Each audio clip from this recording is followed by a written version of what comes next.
আবার একটি নতুন রেসিপি নিয়ে আপনাদের কাছে চলে এলাম। কাবলি ছোলা, টমেটো আর আলু দিয়ে রেসিপিটি শুরু থেকে শেষ পর্যন্ত দেখবেন।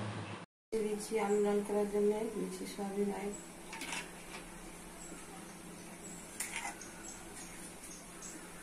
দিচ্ছি আলু,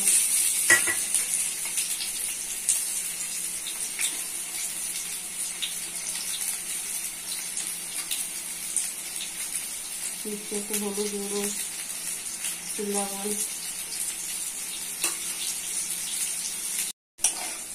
আলু লাল হয়ে গেছে তুলে দিচ্ছি। তেল গরম হয়ে গেছে, দিচ্ছি পেঁয়াজ কুচি, লাল হয়ে গেছে দিচ্ছি মশলা, হলুদ গুঁড়ো 1 চামচ, জিরা গুঁড়ো 1 চামচ, ধনে গুঁড়ো 1 চামচ, লঙ্কা 1 চামচ, লবণ 1 চামচ।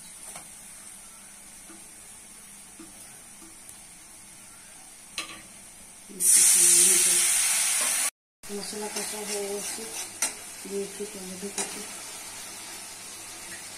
টমেটো একটু সিদ্ধ হবে, সিদ্ধটা হোক। টমেটো কষা হয়ে গেছে, দিয়ে দিচ্ছি ভেজে রাখা আলু, টমেটো ভালো করে কষে রাখা হবে। আলু টমেটো শুকনো হয়ে গেছে, কষিয়ে নিচ্ছি, দিয়ে দিচ্ছি বেটে রাখা কাবলি ছোলা, দিয়ে আলুর মতো ভেতরে সিদ্ধ করে দিতে হবে।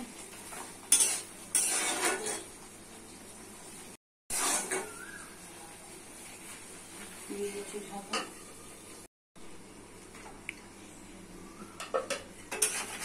আলু সিদ্ধ হয়ে গেছে,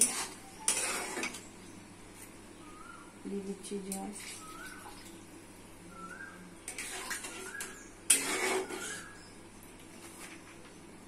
দিয়ে দিচ্ছি গরম মশলা,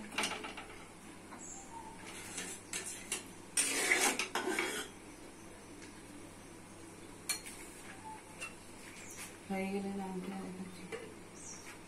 রেসিপিটি রেডি হয়ে গেছে। কত সুন্দর, কত টেস্টি। বাড়িতে করে খাবেন, পরিবারকেও করে খাবেন। সাবস্ক্রাইব করবেন, সঙ্গে থাকবেন, পাশে থাকবেন।